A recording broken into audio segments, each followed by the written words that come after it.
Medan Area. Pertempuran Medan Area adalah peristiwa perlawanan rakyat Indonesia terhadap pasukan sekutu dan NICA yang terjadi di Medan, Sumatera Utara dari 13 Oktober tahun 1945 hingga April tahun 1946 dan merupakan salah satu episode heroik dalam sejarah perjuangan kemerdekaan Indonesia. Latar belakang. Setelah Jepang menyerah tanpa syarat kepada sekutu pada Agustus tahun 1945, Indonesia memproklamasikan kemerdekaan pada 17 Agustus tahun 1945.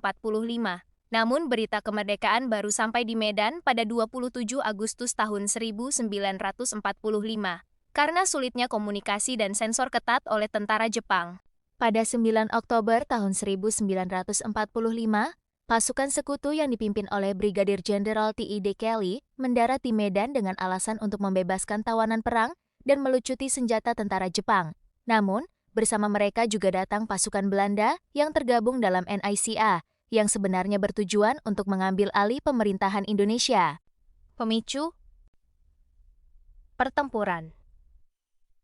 Pada 13 Oktober tahun 1945, terjadi insiden di Hotel Wilhelmina di Jalan Bali, Medan.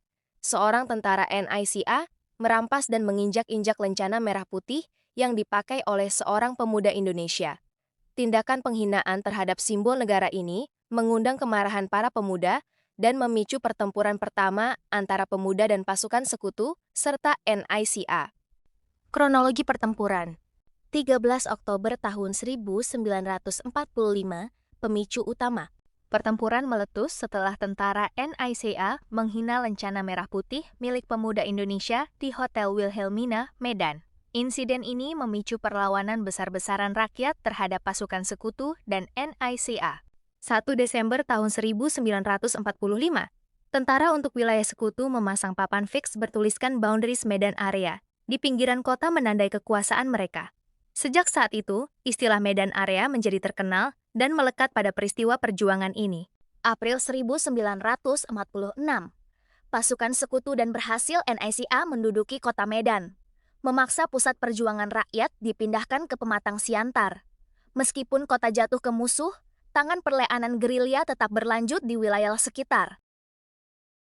Dampak kota Medan berhasil dikuasai oleh pasukan sekutu dan NICA, sehingga pusat perjuangan rakyat terpaksa dipindahkan ke Pematang Siantar. Meskipun perlawanan gerilya tetap berlanjut, namun peristiwa ini mendorong pembentukan Komando Resimen Laskar Rakyat sebagai cikal bakal TNI untuk memperkuat perlawanan dan sekaligus menjadi simbol persatuan serta bukti tekad kuat rakyat Indonesia dalam mempertahankan kemerdekaan dari ancaman penjajahan kembali.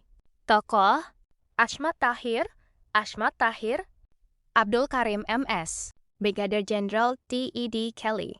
Kesimpulan, Soekarno yang berlangsung dari tahun 1996 di Oktober Keren dan 1946, 1945 hingga 1966. Periode ini ditandai dengan perjuangan, mempertahankan kemerdekaan, pencarian bentuk pemerintahan yang cocok, serta pembentukan jati diri bangsa di mata dunia. Di sisi positif, masa ini melahirkan semangat persatuan yang kuat, keberhasilan dalam membebaskan Irian Barat, dan peran besar Indonesia dalam hubungan internasional melalui Konvensi Asia Afrika. Namun, masa ini juga diwarnai ketidakstabilan politik, berbagai pemberontakan, kondisi ekonomi yang sulit, serta pertikaian ideologi yang memuncak hingga peristiwa G30S dan PKI yang akhirnya mengakhiri masa pemerintahan ini dan membuka jalan bagi Orde Baru. Secara garis besar, Orde Lama adalah masa pembentukan dasar negara, sekaligus masa ujian berat bagi keutuh bangsa Indonesia.